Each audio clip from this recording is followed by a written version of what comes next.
All right, guys, so we're going to start this video off with a multimeter, and we're going to be looking at the amperage pulled by a device. Now, if you've already read the title of the video, you'll know what this device is, but if not, I want you to take a guess right now as to what is pulling 0.77 milliamps.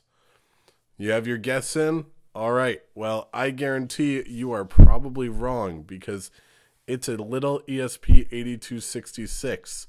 Now, these guys are notorious for drawing tons and tons of power, relatively speaking. Normally, we would see 100 times what we're seeing right here. But what this little ESP is doing, this ESP is in deep sleep mode. So it's running the bare essentials. It's keeping this little tiny red LED on, and that's about it. So I'm going to show you guys how to put your ESP8266s into deep sleep mode and potentially run them off of lithium polymer batteries, lithium ion batteries for, I think I did the math, it'll run off this battery for practically a year. It's like 300 some odd days it'll run off this battery. So if you want to make projects that run off of a battery and you don't have to change that battery very often, keep watching because we're going to check out how to do this. I have the ESP and here's the multimeter again. And I'm going to push this little button here and look at that spike. Now it's pulling 78, 80, 100 milliamps, and usually it settles out around 72, 73. And this little guy is even going to send a push notification to my phone here. So if you could see, it's giving me the time that that ESP was pressed. So I've got a connection from the VCC, the 3.3 volt pin, to the CHPD pin. So that's just standard. You're going to need to do that for every ESP you have. But what I've added is a little button here, and this button is connecting the ground pin and the reset pin. So with those two connected, we can see it's now turned off, it's stopped flashing, and it's gone down to 0.68 milliamps. So what happens here is normally when you want the ESP to stop doing something, you run delay, right? Instead of running delay, we're going to run a special deep sleep function that basically puts this whole thing to sleep, and it waits for this button to be pressed, or more specifically, it's waiting for the reset pin to be pulled low.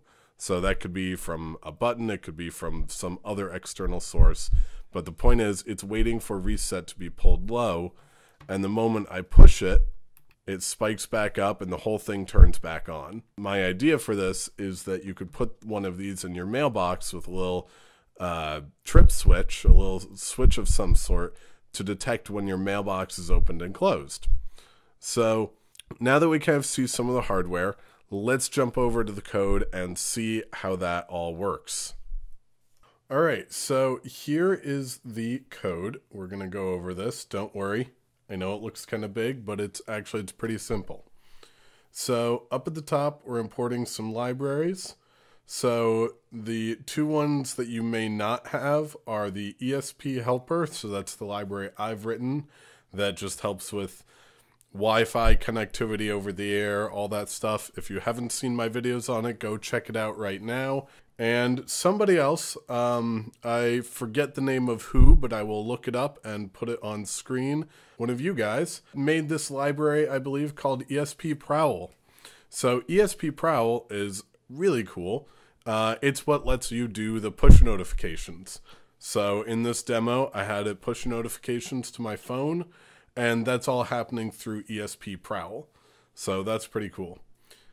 You will also need Wi-Fi UDP, Metro, which is it's a third party, it's a timer library. And we are also going to use the TimeLib library, which is for getting the time from NTP servers. So we'll be able to timestamp our messages. So those are the libraries you're going to need. And then I've set up some macros for time, just because in a lot of my programs, I'm just putting that in at the top. So it's really easy for me to just say, do something for 2 hours is hour times 2. So that's useful. We're going to set up some Metro timers here. So these are min run is the minimum amount of time that the ESP should run for.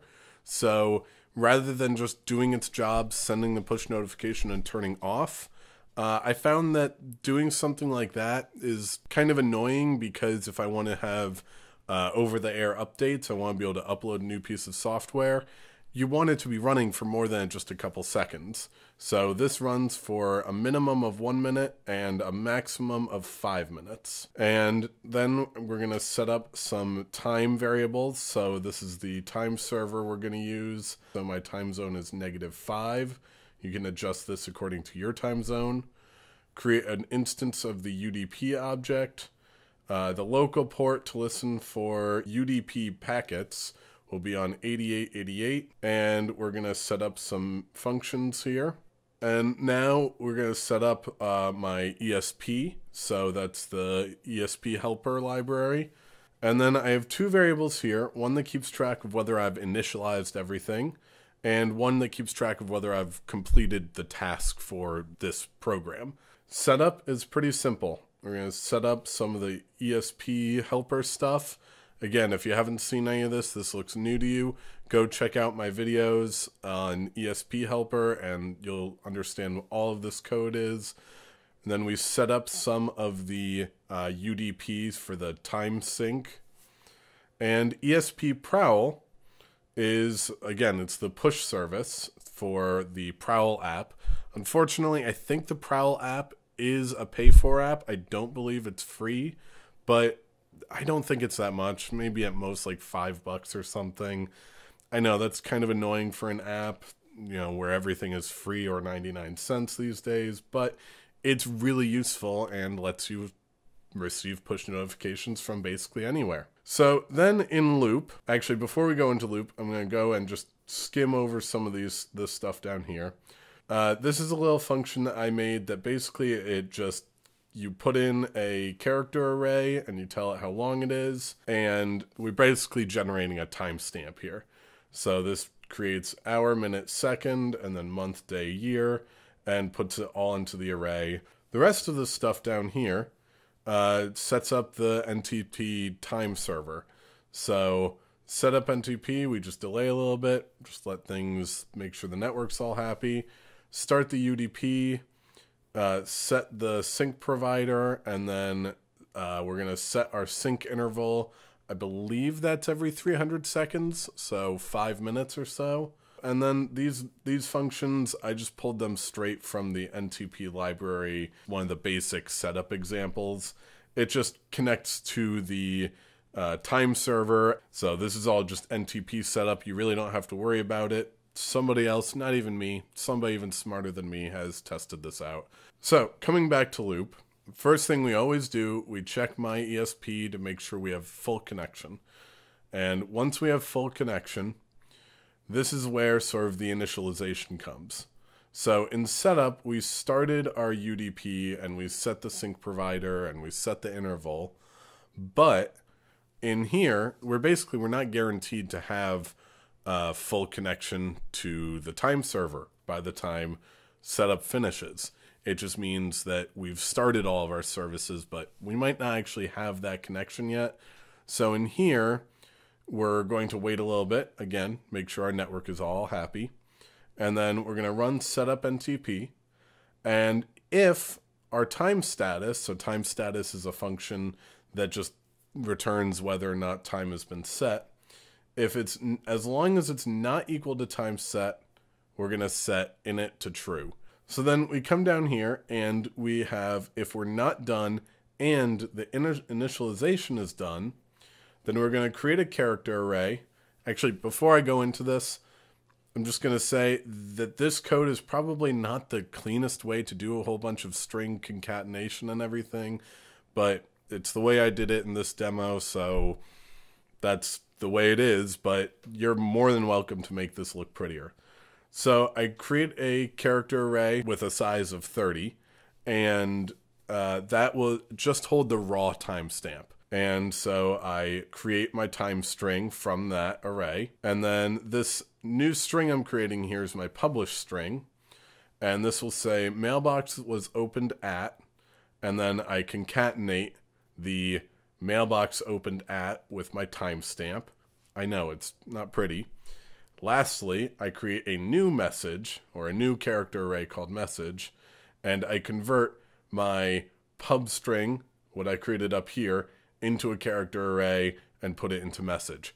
I know, it's not clean, but it's my way of doing it. And what I do here is I'm going to publish to the MQTT server, because why not?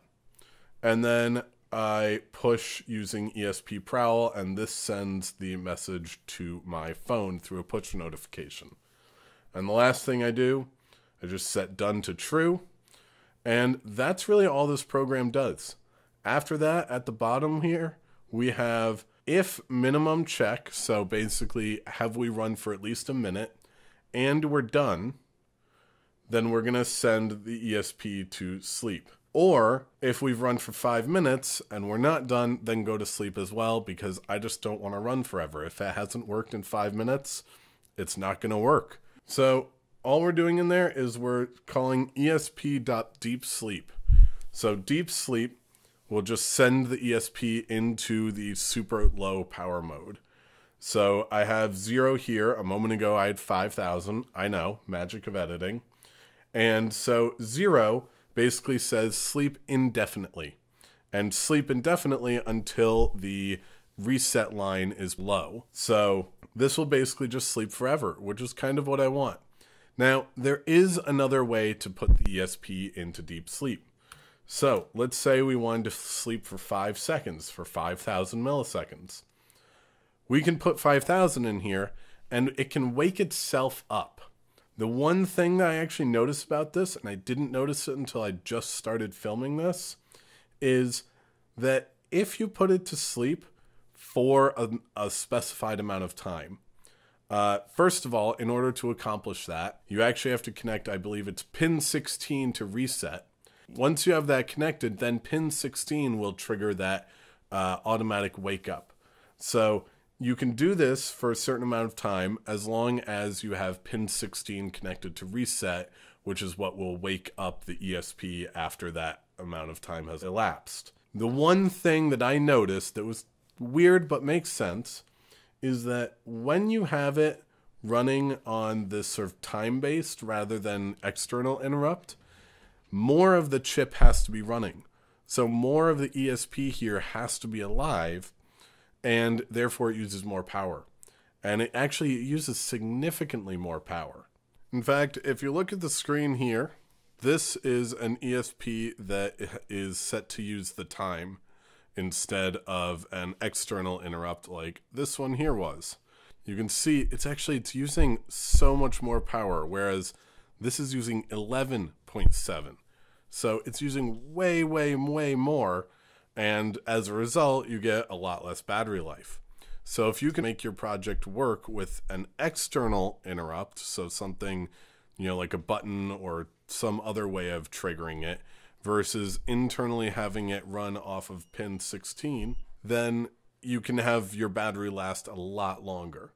But either way, you can still get low power mode, and this is still way less than normal. So, take that as you will. But yeah, so that's really all it is having some button here hooked up to the reset pin and ground, or an internal interrupt based on time, and running esp.deepsleep.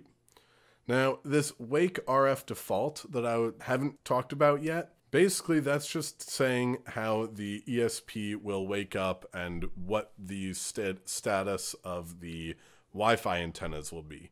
So I leave it at wake RF default. There are a couple others that I think wake it without any Wi-Fi, or a couple different ways to do it, but wake RF default seems to work perfectly well for me, so I'm not complaining. So that's it. Putting the ESP to deep sleep, you can get practically a year of operation. Maybe not quite that much, but You get a long time, 6 months at least, which is so cool. That's all for today, guys. If you like this video, definitely give it a thumbs up. And if you're new to the channel, subscribe to the channel if you want to see more stuff like this.